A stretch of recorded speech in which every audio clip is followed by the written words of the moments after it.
Welcome everyone. In this video we're going to go over the basics of how to get your rack height for competition.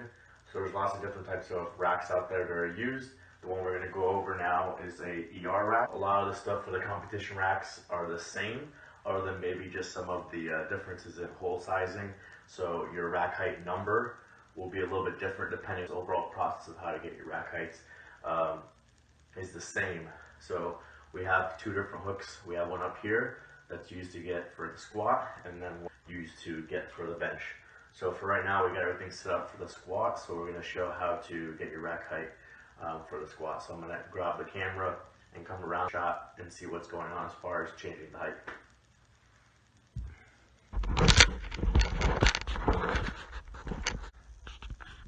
Alright, so right now you can kind of see the view from the front of the rack. So we got the bar here up in the squat hook. Inside, we got the different holes with the numbers.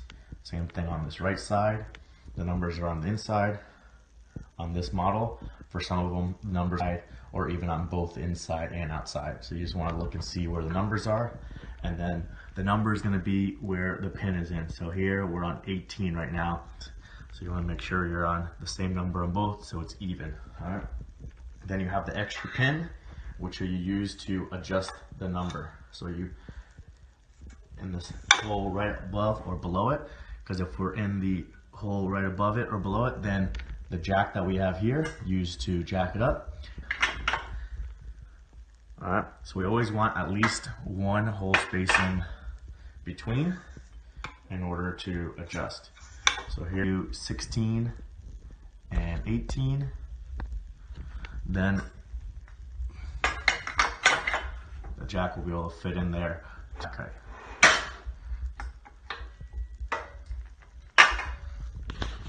Alright, so you want to use this extra pin up or down.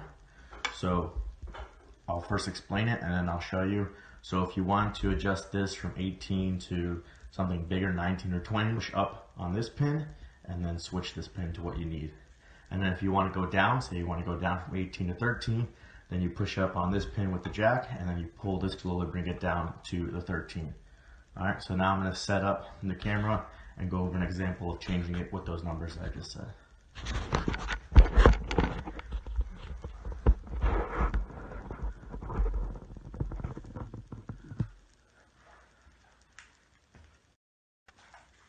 Alright, so right now I'm on the back side of the rack. We have the pin in 18, and then we have the extra pin that we're going to use to adjust with on 13. So and say we want to go up to 20, we bring this jack up, and we go to 13, we push up on it, and now we can adjust, and we can go to our 20, and then lower it down, and bring your jack back down. So now we just went from the 18 hole to the 20 hole. So now if we want to come down, let's say from down to 13, again we're going to grab the 13, and we're going to push up with the jack, and then we're going to pull this completely out, and slowly lower it down all the way down to 13. So now it's all the way down to 13. You can put your extra pin wherever you want, on 10 in case you want to like make another adjustment, or there's also some of them have a reserved spot here that you can just put it for storage. But again, now if we want to go back up, so I put it now for the 10 hole, and I just grab the 10 hole, so now I can push up, and I can go up. Depending on where you put the pin that you're using to adjust up or down, the rack's only going to go up so far based on the jack, so here's 17. So if I wanted to go past 17, then I have to just do two adjustments. So here I go up to 17, and then I can move this pin somewhere else again. Say I want to move it back to 30, and then push up on the 13, and then now I can go further, go up to my 20. So sometimes you have to do two adjustments depending on how far of a change you're doing, and sometimes you can just do it with one.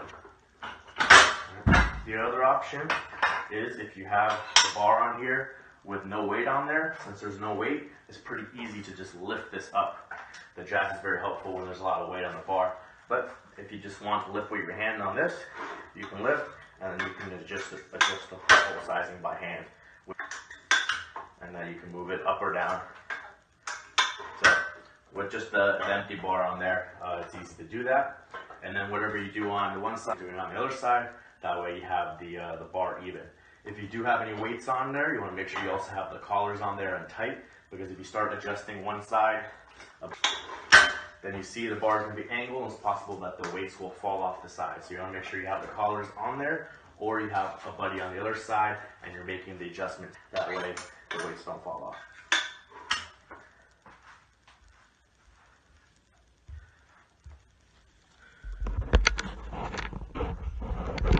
All right, another feature that you can do on squat. So if we're looking from here from the front, you'll see that. All right, another feature that you can do on squat. So if we're looking from here from the front, you'll see that the rack and the bars, the weights, is a very little space to grab. So if you're someone who does grab wide on squat, or if you want to have the plates not possibly hit the rack, you can also have the.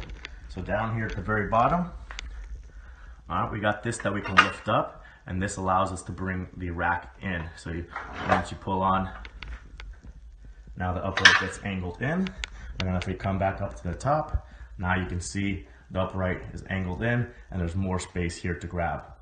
All right, on the other side, or you can leave one upright and one turned in if you want. Some people just like having one side in, but if you want to have both sides turned in, lift that up, pull it in, and now we got this side turned in, and so now you have the ability to grab wider out, and also risk of the plates hitting the upright when you're walking out.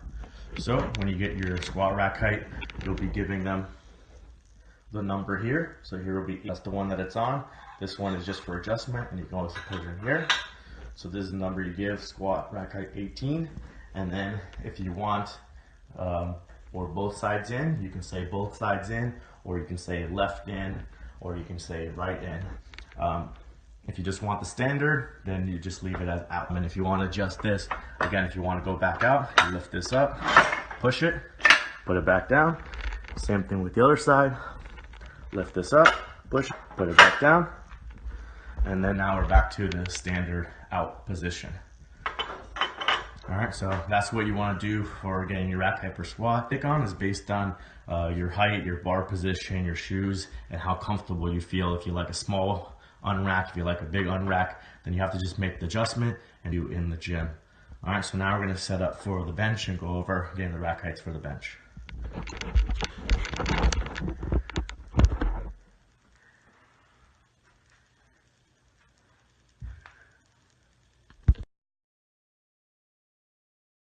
Alright, we're all set up now for the bench, so we can go over the rack heights for the bench.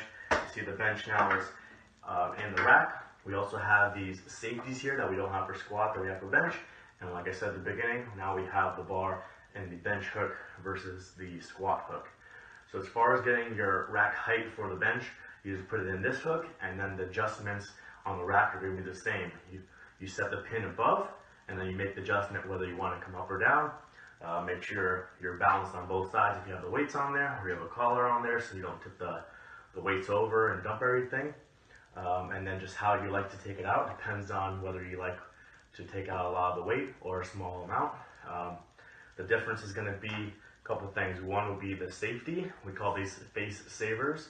So these are meant to protect your face and throat. If for some reason something happens, the bar slips out or something, you tear something, and we have the spotters there, but if something happens and it drops, this will be your last line of protection. So you want to make sure you're getting this set up to a point where it protects your face and your throat, but it's not going to get in the way of the bar touching your chest.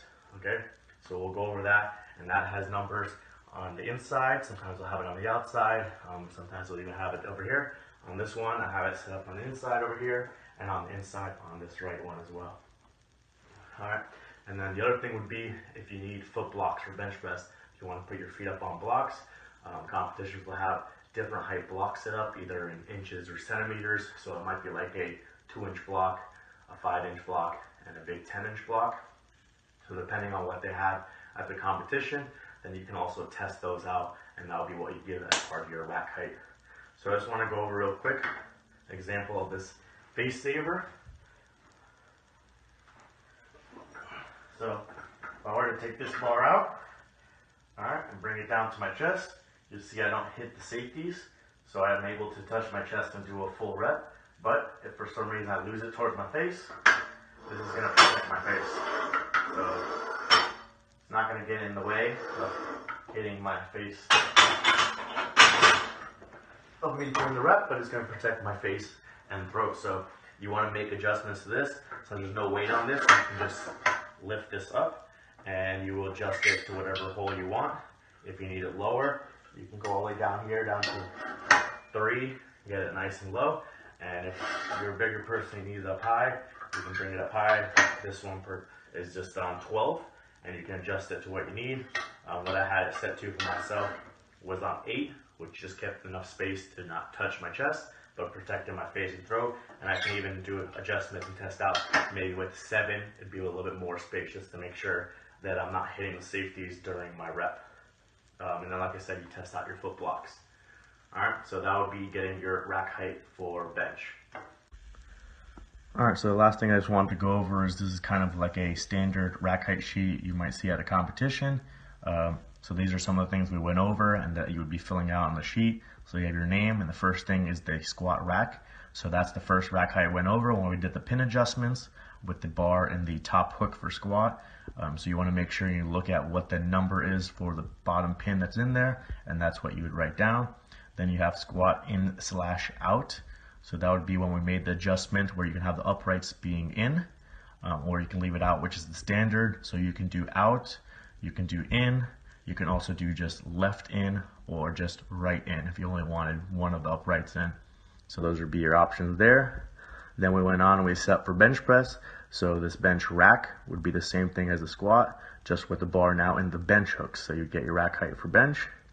And then this is the safety, or the face savers that we were going over. So you figure out what the safety height is to protect your face and throat. And that's the number you'd put there. And then we went over the foot blocks, depending on what they're offering. You put in there maybe small, medium, large, or you put in 5 centimeters, 10 centimeters, 15 centimeters, or you might put in there 2 inches, 5 inches, 10 inches, depending on what they have there. And then last thing, you or your coach will just sign off on it, saying that these are the rack heights that you got and these are what you agreed to. Alright, I hope that video helps you out with figuring out how to get your rack heights at the competition. Make sure you're getting it specifically on the competition rack that's used on the platform, or the same brand if it's used on the warm-up room or on the side. Like I said, the different brands have sometimes different hole sizing. So sometimes a 13 on one brand is going to be way different than 13 on another brand. And then if you just use a regular power rack or like power cage at your gym, then whatever rack height there is going to be completely different than what's here. So you don't want to use what's there. You just want to come to the competition and use the competition rack and adjust it for what feels comfortable for you for your squat and your bench, and then also just figure out whether you like the racks in, the safety, and the foot blocks. All right, hope that helps.